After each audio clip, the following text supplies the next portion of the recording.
नमस्कार मित्रांनो. केंद्र सरकारी कर्मचारी आणि पेन्शनधारकांसाठी सध्या 8वा वेतन आयोग हा सर्वात चर्चेचा विषय आहे. 1 जानेवारी 2026 पासून या आयोगाच्या शिफारशी लागू होणे अपेक्षित आहे. पण अचानक एका जागतिक संकटामुळे कर्मचाऱ्यांच्या मनात चिंतेचे वातावरण निर्माण झाले आहे. ते संकट म्हणजे इराण आणि इस्रायलमधील संघर्ष.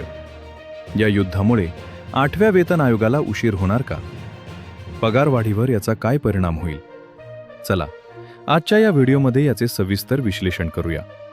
इराण आणि इस्रायलमधील तणावामुळे जागतिक बाजारपेठेत अस्थिरता निर्माण झाली आहे.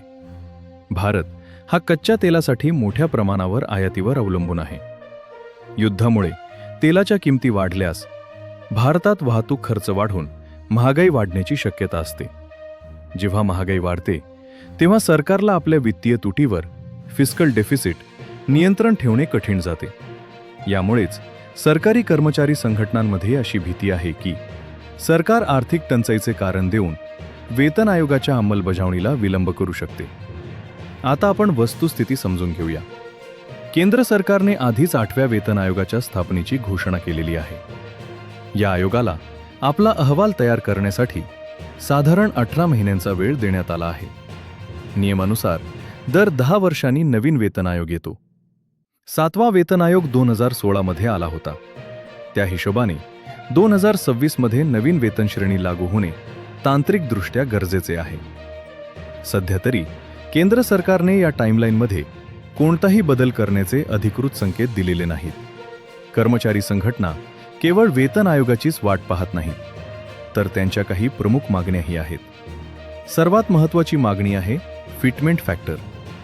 कर्मचाऱ्यांची मागणी आहे की फिटमेंट फॅक्टर 3.0 असावा, ज्यामुळे किमान वेतनात मोठी वाढ होईल. त्याचबरोबर जुनी पेन्शन योजना OPS लागू करण्याबाबतही दबाव वाढत आहे. सरकार सध्या या मागण्या आणि जागतिक युद्धजन्य परिस्थितीमुळे निर्माण झालेला आर्थिक दबाव यांचा ताळमेळ घालण्याचा प्रयत्न करत आहे. थोडक्यात सांगायचे तर जरी इराण इस्रायल संकटामुळे अर्थव्यवस्थेवर थोडा दबाव असला तरी 8व्या वेतन आयोगाची प्रक्रिया पूर्णपणे थांबण्याची शक्यता कमी आहे. सरकार या परिस्थितीवर बारकाईने लक्ष ठेवून आहे. त्यामुळे कर्मचाऱ्यांनी अफवांवर विश्वास न ठेवता अधिकृत घोषणांची वाट पाहावी. तुम्हाला काय वाटते? युद्धामुळे खरोखरच वेतन आयोगाला उशीर होईल का? तुमच्या प्रतिक्रिया कमेंट्समध्ये नक्की कळवा. हा व्हिडिओ आवडला असल्यास लाईक करा आणि अशाच ताज्या अपडेट्ससाठी आमच्या चॅनलला सबस्क्राईब करा. धन्यवाद.